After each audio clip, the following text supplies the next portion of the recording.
నేను మీ శేషప్రియ. సొంత పార్టీపై కీలక వ్యాఖ్యలు చేసిన సజ్జల రామకృష్ణారెడ్డి.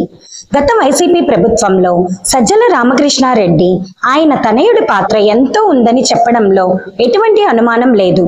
జగన్ కన్నా సజ్జల రామకృష్ణారెడ్డినే ఎక్కువగా ఫోకస్ అయ్యారు.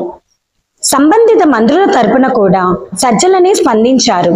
దీంతో ఆయన్ను సకల శాఖ మంత్రిగా కూడా పిలిచేవారు.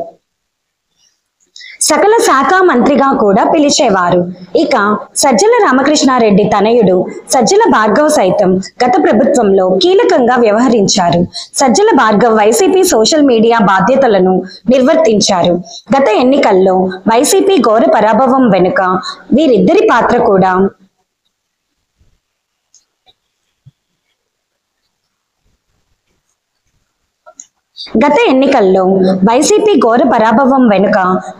పాత్ర కూడా ఉందని సొంత పార్టీ నేతలు విమర్శలు గుప్పించారు. జగన్ ను కలవాలంటే నాడు సజ్జల వ్యవహరించిన తీరుపైన పలువురు మాజీ ఎమ్మెల్యేలు ఆగ్రహం వ్యక్తం చేశారు. జగన్ ని కలిసే అవకాశం ఇవ్వలేదని సజ్జలపై ఆరోపణలు చేశారు. కొంతమంది అయితే సజ్జల వల్లే పార్టీ ఓడిపోయిందని వ్యాఖ్యానించారు. పార్టీ నేతలు సాధారణ జనం దూరంగా ఉండడం కూడా వాస్తవాలు తెలుసుకోకుండా ఓటమికి కారణమయ్యాయని పలువురు నేతలు తెలిపారు. వైసీపీ రాజ్యసభ సభ్యుడైన విజయసాయిరెడ్డి సైతం సజ్జల తీరు కారణంగానే పార్టీకి రాజీనామా చేశారనే చర్చ సాగింది. ఇటువంటి సమయంలో సజ్జల రామకృష్ణారెడ్డి సొంత పార్టీపై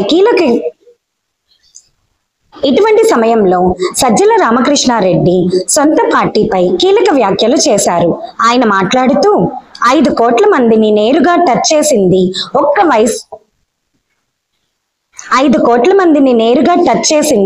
ఒక్క వైఎస్ఆర్ కాంగ్రెస్ పార్టీ మాత్రమే.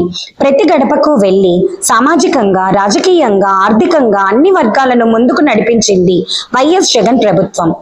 సమాజం అంటే అందరికీ సమాన అవకాశాలు కల్పించాలి అనే విధంగా వైఎస్ జగన్ పాలన కొనసాగించారు.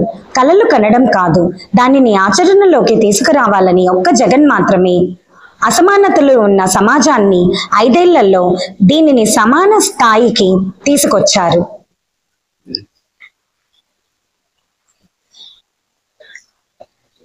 కలలు కనడం కాదు, దానిని ఆచరణలోకి తీసుకురావాలని ఒక్క జగన్ మాత్రమే అసమానతలు ఉన్న సమాజాన్ని 5 ఏళ్లలో దానిని సమాన స్థాయికి తీసుకొచ్చారు. పేదలు, ఎస్సీలు, మైనార్టీలు వీరిని ఎలా పేదరికం నుంచి బయటకు తీసుకురావాలని ఆలోచించి అధికారంలోకి వచ్చిన తర్వాత దానిని అమలు చేసి నిరూపించిన ఘనత జగన్ది. ఒక సంస్కర్తలా అణగారిన వర్గాలను చేయి అందించి పైకి తీసుకొచ్చారు.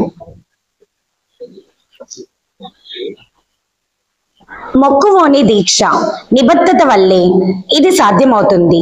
అవన్నీ జగన్ లో మనం చూసాం. మన పార్టీ పేదల పక్షమని గుండె మీద చేయి వేసుకొని చెప్పగలిగిన ధైర్యాన్ని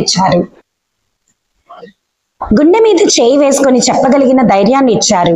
అదే కూటమి నాయకులు ఏడాది తిరగక ముందే బయటికి రాలేని పరిస్థితుల్లో ఉన్నారు. రెడ్ బుక్ పేరుతో అక్రమ కేసులు, వేధింపులకు గురి చేస్తూ పాలన సాగిస్తున్నారు. బరితెగింపు పాలన స్పష్టంగా కనిపిస్తుంది. ఏది ఏమైనా వైఎస్ఆర్సీపీ నమ్ముకున్న సిద్ధాంతానికి కట్టుబడి ఉంది. వైఎస్ఆర్సీపీ డిఎన్ఏ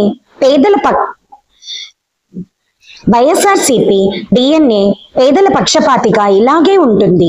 జగన్ అన్నట్లు నా ఎస్సీ, నా ఎస్టీ, నా బీసీ, నా మైనార్టీ, నా బడుగు బలహీన వర్గ